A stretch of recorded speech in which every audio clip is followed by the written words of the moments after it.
Putin সুন্দর করে কথা বলেন আর সন্ধ্যায় বোমা মারেন, বলেছেন ট্রাম্প।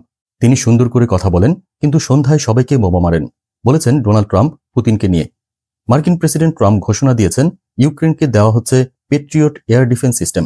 তার ভাষায় এটা তাদের আত্মরক্ষার জন্য অত্যন্ত প্রয়োজন।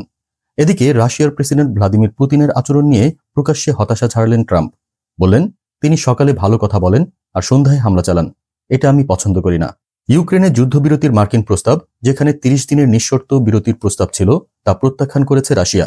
পুতিনের যুক্তি, এতে ইউক্রেন সুযোগ পাবে সেনাবাহিনী গুছিয়ে নেওয়ার।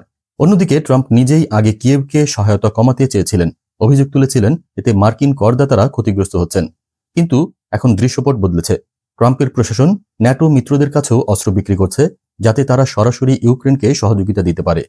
শান্তির প্রতিশ্রুতি নিয়ে ট্রাম্পের নির্বাচনী প্রচারণা চললেও পুতিনের নীরব প্রত্যাখ্যান হয়তো সেই পথ কঠিন করে দিচ্ছে।